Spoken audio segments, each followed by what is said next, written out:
여러분 안녕하십니까? 네, 실전 모의고사입니다, 여러분. 실전. 네, 실전이죠, 이제. 이제 시험 보기 바로 전에 이제 보시겠죠? 실전 모의고사. 여기서 점수가 잘 나와야 돼요. 그죠? 그리고 여러분들이 여기서 많이 쓰셔야 되는 거죠, 내용을. 그래서 실전 모의고사는요, 제가 이제 지금까지 계속 이렇게 대부분 넥타이를 매다가 실전이니까 넥타이를 오늘 한번 풀어봤습니다. 오늘은 어때요, 여러분? 또 자연스럽나요? 네. 더 낫다고요? 넥타이 안 매는 게?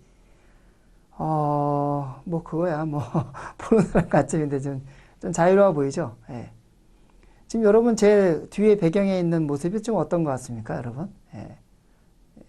여러분 모습인가요? 지금 뒷모습? 예? 여러분이 지금 이제 진출한다. 이제 내가 뭔가를 바라보고 있어요.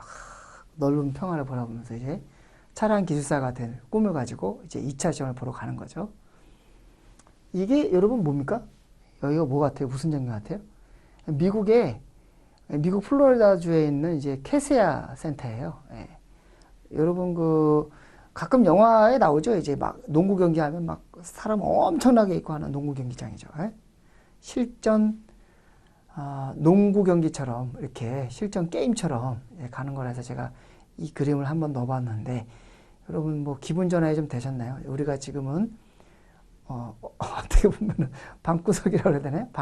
방에 아니면 우리 지하철에서 아니면 어디 하여튼 어느 공간에서 대한민국에 계시겠죠. 대한민국에서 이제 시험을 앞두고 수험자의 입장에서 좁혀오는 이 긴박감을 가지고 우리가 시험을 앞두고 있지만 일단 마음은 이렇게 큰 이제 좀 경기장을 간다. 꼭 경기장에 가서 내가 골을 많이 넣고 오겠다. 총 7문제 중에서 7문제 정도 나오는데 7문제에서 내가 7문제를 다 쓰고 오겠다. 이런 마음으로 실전 모의고사 한번 가보도록 하겠습니다. 한번 가보시죠. 내용은 모의고사 우리 그 시험 문제하고는 좀 같아요. 그죠? 자, 차체 용접에서 금속 접합 기술인 스팟 용접, 스팟 용접이죠. 스팟 용접에 관하여 정의하고 스팟 용접 작업의 3가지 용접에 대한 원리, 어떻게 해서 용접이 되느냐, 그것을 약술해 보라고 그랬습니다. 여러분, 스팟 용접은 뭡니까? 이렇게 이 스팟 용접기를 이용해서 전류를 통전시켜서 이렇게 패널과 패널을 접합시키는 거죠. 그래서 동그란 점이 이렇게 계속해서 이어져서 나오는 것이 스팟 용접이에요. 간격은 일정하죠. 기계로 한 거는. 그러나 사람이 이제 정비를 할 때는 최대한 맞추려고 해도 이 간격이 일정하지는 않습니다. 그래서 우리가 사고차 같은 경우 이런 경우 확인할 때 웨더 스트립이라고 그래요. 웨더 스트립이라고 그래서 여기 이제 고무라고 그러죠. 고무. 이런 고무들을 제거하고 나면 이런 스팟 용접들이 이제 자국들이 나오죠. 스팟 용접의 자국을 보고 이것이 사고가 나서 수리가 된 거구나. 아니면 이렇게 원래 제작된 차에서 그대로 나온 거구나 하는 걸 확인할 수가 있죠. 네. 정의 한번 해보겠습니다. 2개의 모재를 겹쳐서 2개의 모재, 2개의 패널이라고 해야 됩니다. 2개의 패널을 겹쳐서 스팟 용접부의 전극 사이에 끼워 놓고 전류를 흐르게 합니다. 전류를 흐르게 하여 접촉면이 발열돼서 접합부가 용융되는 겁니다. 용융. 접합부가 녹아서 같이 융합되는, 같이 합쳐지는 그런 용접 방법이죠. 일반적으로 6mm 이하의 판재에 접합을 할 때 활용합니다. 너무 두꺼우면 하기가 힘들어요. 물론 이제 어마무시한 용접기가, 스팟 용접기가 있으면 할 수 있겠죠. 근데 이제 보통 우리 차량에 스팟 용접을 하는 것은 6mm 이하의 판재를 접합할 때 적당하고 0.4에서 3.2mm 판재 이건 뭐 숫자까지는 안 해도 됩니다. 근데 이럴 때 가장 효과적인 용접 능률이 있다. 그래서 자동차와 항공기의 얇은 패널 제작에 많이 사용됩니다. 이게 정입니다, 정. 이거를 어떻게 외워서 씁니까? 외워서 어떻게 씁니까, 이거를? 근데 이제 핵심어만 두 개의 모재. 핵심어죠? 겹쳐 있다. 전극 사이에 끼워 놓는다. 그리고 전류를 흐르게 해서 용용되는, 용용시켜서 용접한다. 이거는 쓸 줄 알아야죠. 뭐 6mm, 4.2mm 이거는 뭐 부수적인 거고 좀 더 욕심 나시는 분들 요거는 이제 외우면 좋은데 안 되면 요 위에 첫째, 둘째 줄 요 부분이라도 반드시 쓸 줄 알아야 됩니다.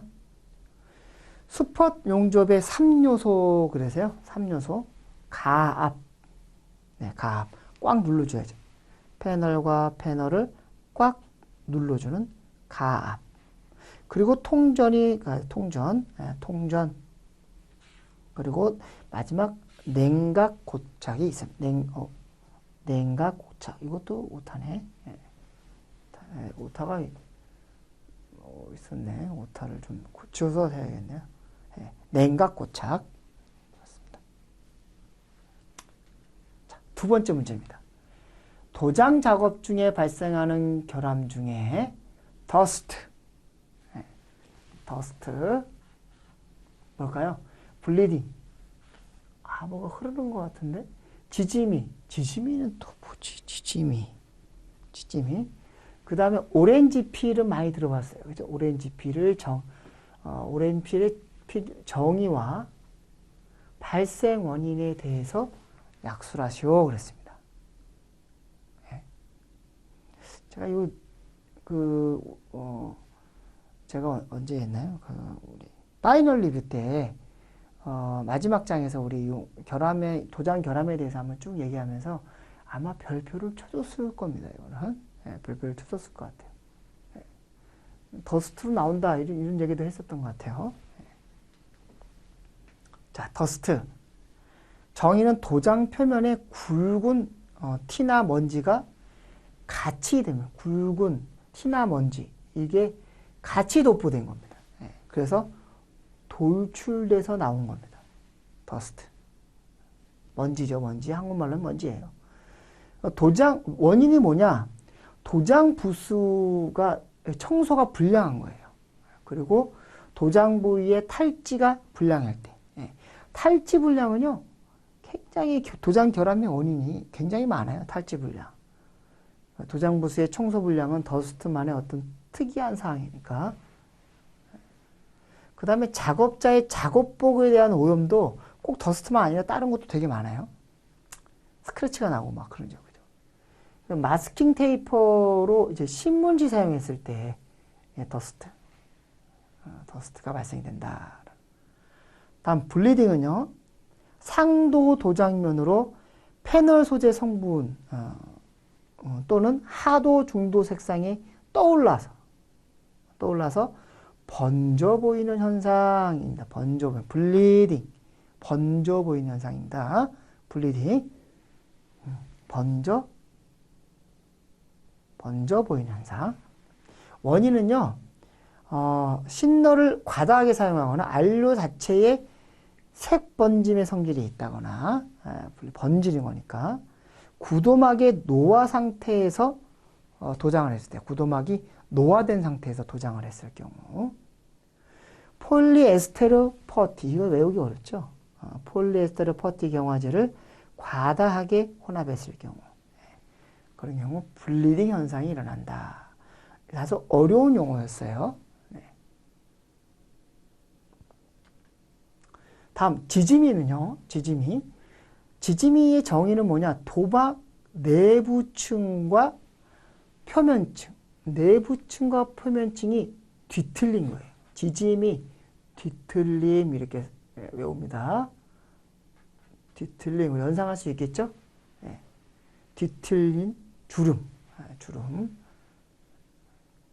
원인은 뭐냐면요. 하도 도장의 건조가 불량했을 때, 하도 도장의 건조가 불량한데 액체 성질에서 불량한 상태에서 외부하고 뒤틀리는 거죠. 이렇게 두꺼운 도장, 도막 위에 퍼티 작업 후에 그 위에 도료를 사용했을 때 건조 불량도 지짐이 뒤틀리는 원인이 됩니다. 그죠?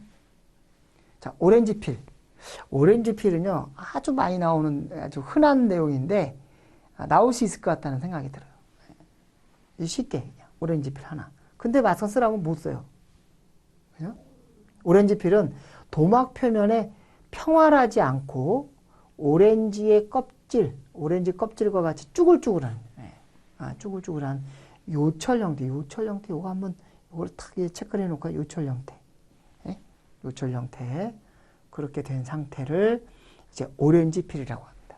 원인은 주변 및 차체 표면의 온도가 높을 때입니다. 온도가 높을 때. 오렌지 필. 오렌지가 여러분, 태양이 강렬해야 오렌지가 잘 당도가 높을까요? 태양을 안 받아야지 당도가 높을까요? 강렬한 태양을 받아야 오렌지가 이제 달겠죠? 그걸 연상해 보세요. 강렬한 태양에 받아야 태양을 받은 오렌지. 그래서 온도가 높을 때. 어디에? 주변과 차체 표면의 온도가 너무 높으면 이렇게 오렌지 피 현상이 난다. 그 다음에 분사건의 압력이 높아요. 압력이 높다는 것은 부순의 풍속이 또 빠른 경우. 압력이 높고 분사건의 압력이 높고 풍속이 굉장히 빠른 경우. 분사건의 작업 속도도 빠르네. 모든이 다 빠르네요. 그죠? 굉장히 빠르게 진행하네요. 그죠? 오렌지 군단 아닙니까? 오렌지 군단? 오렌지 군단. 오렌지 군단이 뭐예요? 축구팀. 오렌지 군단.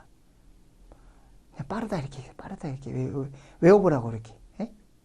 오렌지는 빠르다. 뜨겁다.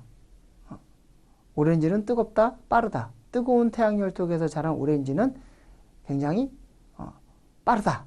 오렌지 군단은 빠르다. 이렇게 외우든가. 하여튼 이렇게 해서 외워야 돼요. 이렇게 해야 돼요. 어쨌든 어떻게 외워야 됩니다. 한번 적어볼까요? 나올 것 같아. 오렌지 군단. 뜨거운 태양열에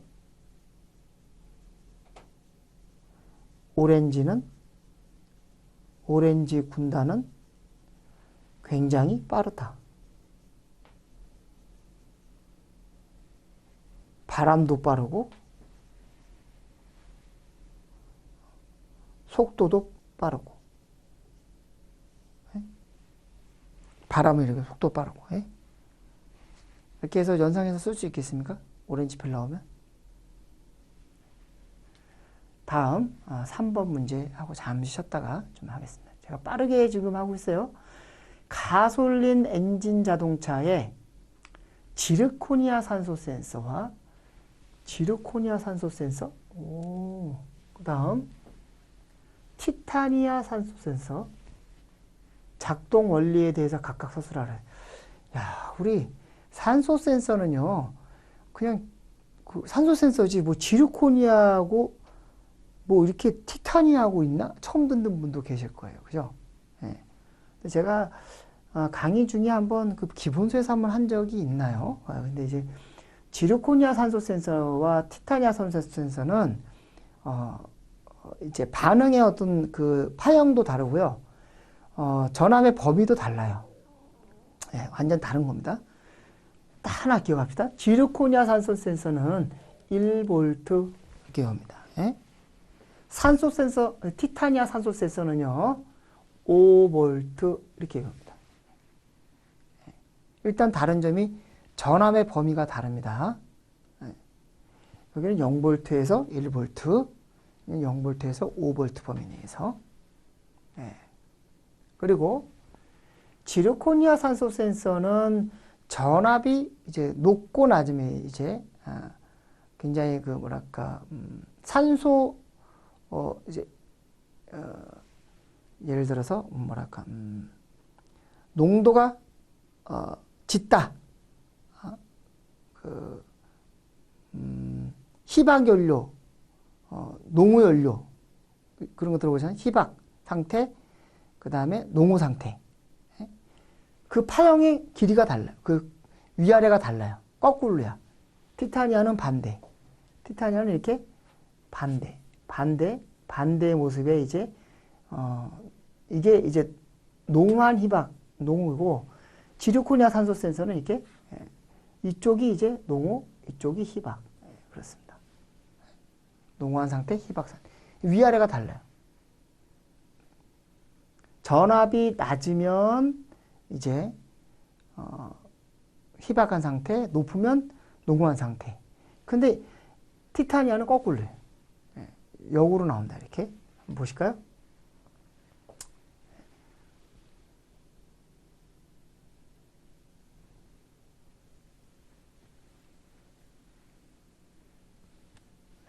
네, 거꾸로. 그죠? 다 보세요.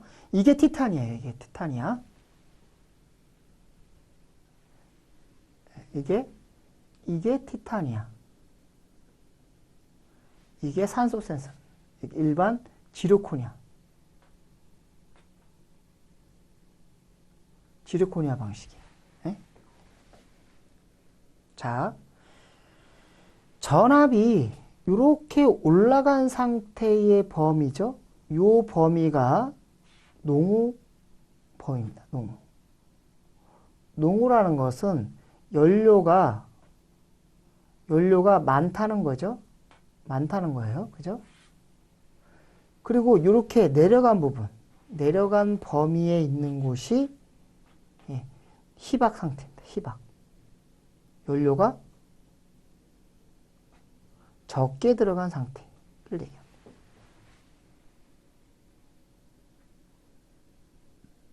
이거 제 글씨체예요. 제가 이렇게 공부할 때 쓴 거를 이렇게 캡처해서 한 겁니다. 이렇게. 그 다음 지르코니아는 이제 파형이 전압이 이제 올라가요. 이거 올라간 상태가 이제 희박이에요. 여기가 희박이에요.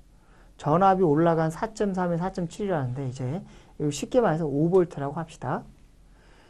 볼트가 올라간 상태, 여기 높은 상태. 여기는 이제 올라간 상태가 이제 농후잖아요. 근데 올라간 상태가 희박을 얘기합니다. 이 범위를, 희박 범위를 얘기해요. 거꾸로죠. 그리고 내려간 상태. 지금처럼 내려간 상태가 희박인데 지르코니아는, 티타니아는 내려간 요 상태가 이제 농후한 상태라고 합니다. 네. 나머지는 여러분이 이렇게까지 할 필요 없고, 네.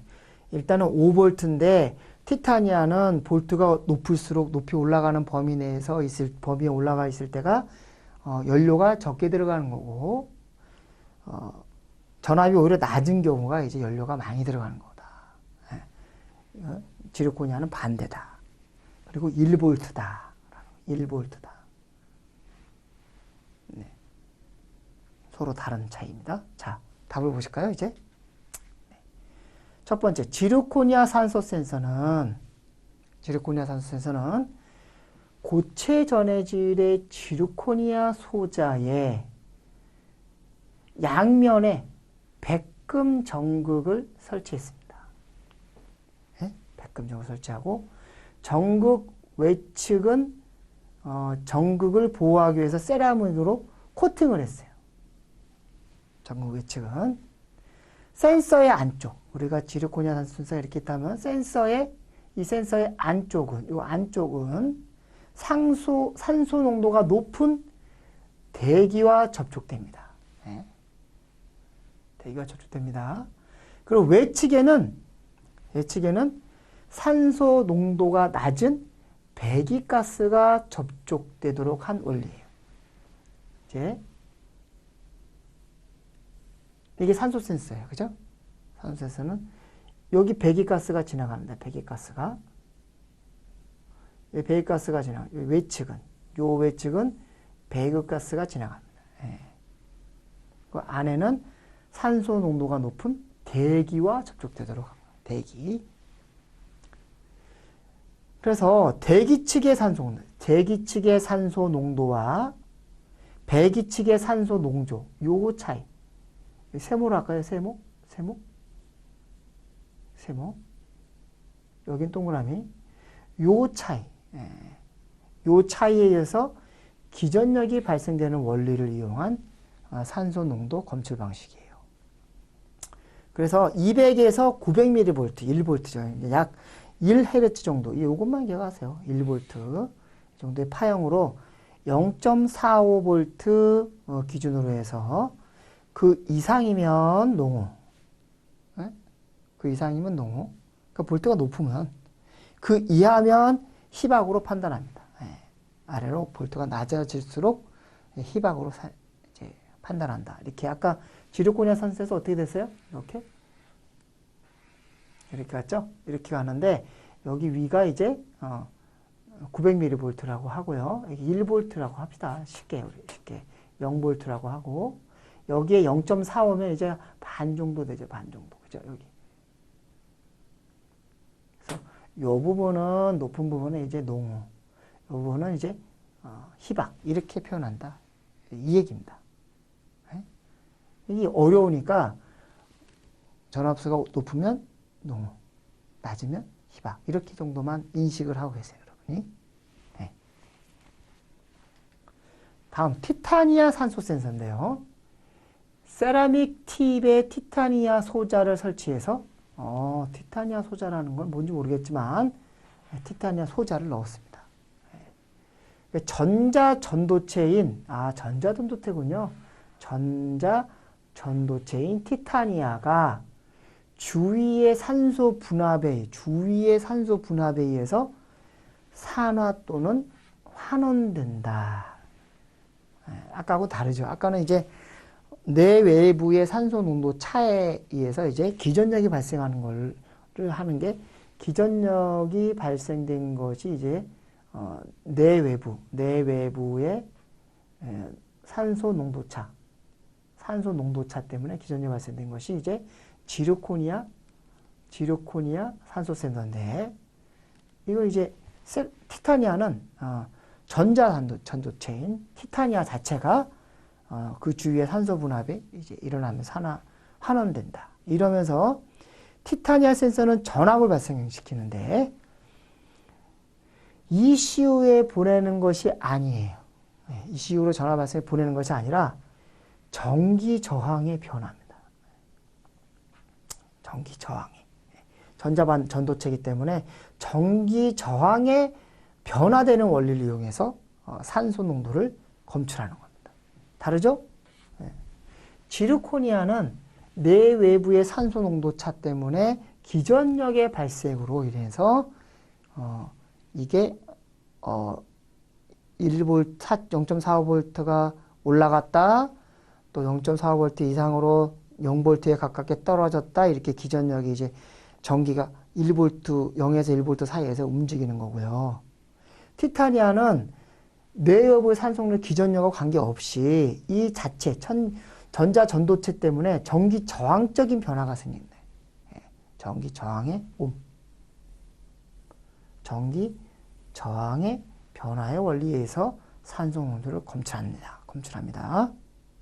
그래서 200에서 4500mV, 5V, 그러니까 우리 쉽지 어렵게 하지 말고 5V, 5000mV가 5V니까 2.5V 기준으로 해서 2.5V 기준은 뭐죠? 또 반이네요, 그죠? 아까는 0.45, 여기는 0.45니까 1V의 반 밑에. 근데 이제 뭐 1V의 반, 0.5V 우리 쉽게 생각합시다. 중간. 근데 이거는 2.5V 반이네, 이것도 반, 그죠? 5V의 반, 2V를 기준으로 해서 2.5V 이상이면 뭐? 요거는 0.45V 이상이면 뭐? 농. 네, 잘하고 있어요. 이거는 이제 2.5V 이상이면 뭐? 희박. 이게 핵심이에요. 여러분이 다 몰라도 다 못 써도 돼. 다 못 써도 되는데 티타니아 산소 센서의 작동 원리 정의 쓰라 그러면요. 어떤 작동 원리를 써라. 뭐 내용을 쓰라 그러면 티타니아는 0에서 5V야. 2.5V 이상 되면은 희박이야. 희박이라는 건 뭐예요? 연료가 적게 들어가는 거예요. 그리고 지르코니아 산소 센서는 뭐예요? 0.45V, 0.5V 반 잘라서 0.5V 이상 그 위로 올라가면 1V 가까이 올라간다. 그러면 농후. 반대로 내려간다 그러면은 희박. 연료가 적게 들어가고. 티타늄은 거꾸로 이렇게 하면은 같은 말 계속 하니까 어지럽죠. 예. 중요한 겁니다. 이거. 두 가지를 꼭 이렇게 반대로 써야 된다. 2.5V 이상 하면은 희박 상태. 희박 상태는 연료가 적은 연료가 적다는 거. 그래서 2.5V 이하로 떨어지면, 오히려 떨어지면은 연료가 많은 농후 상태로 판단하게 된다라는 겁니다. 자, 여러분 이제 3번까지 풀어봤는데 실전 모의고사. 여러분 어떻게 시험 이거 해보셨는데 써보셨나요? 여러분들을 제가 드리려고 제가 실전 모의고사를 막 힘들게 내는 게 아니고요. 여러분 이렇게 해서 그냥 몰라도 뭐라도 썼던 어떤 산소 센서 여러분 저랑 같이 했잖아요. 그죠? 그러면 반은 썼을 거예요. 그죠? 반은. 그러면 티타니아 산소 센서는 여러분 못 썼을 거예요. 못 썼으면은 지르코니아 산소 센서든 신타리아 산소 센서든 뭐든 썼을 거란 말이에요. 그죠? 그럼 이럴 때는 어떻게 쓰느냐? 지르코니아 산소 센서는 티타니아 산소 센서는 이렇게 쓰면 안 돼요. 여러분은. 그죠? 그냥 우리가 많이 들어봤지만 지르코니아 오토 센서, 그럼 산소 센서는 이러이러한 거다. 저희가 이제 기본사 할 때 막 쭉 썼잖아요. 그죠? 썼어. 근데 이게 지르코니아의 산소 하나는 찍어야 돼. 그죠? 근데 아마 지르코니아로 많이 기억에 있을 겁니다. 이런 머릿속에. 티타니아는 많지 않아요. 그래서 지르코니아로 썼을 거고 그러면 반은 맞았을 거다. 5점은 맞았을 거다. 이런 생각이 들고요. 저랑 이렇게 하면서 티타니아를 확실히 내 걸로 만들면서 교수님 나한테 얘기하셨어. 그래 맞아. 티타니아는 5V야. 지르코니아는 1V였어. 근데 지르코니아는 기전력의 발생으로 해서 전압의 변화를 본 거고 이제 티타니아는 저항값의 변화를 보고 이제 농후 희박을 판단한 거야. 이 정도만 알고 가도 여러분이 이렇게 문제가 나온다면 쓸 수 있다는 거죠. 나오길 바랍니다. 산소 센서 중요한 문제거든요. 왜냐하면 이 산소 센서가 유해 배출가스, 배기가스 이런 거하고 연관이 되기 때문에 잘 나와요. 산소 센서는. 되게 잘 나옵니다. 우리 시험에 잘 나올지는 모르겠는데 잘 나와주길 바랍니다. 좀만 쉬었다가 또 우리 4번부터 한번 풀어보죠. 항상 제 강의를 듣기 전에 반드시 풀어보고 영상을 보셔야 된다는 거 명심하시고요. 혹시라도 4번부터 안 풀어봤다면 풀어보고 영상을 보시기 바랍니다. 잠시 쉬었다 하시죠.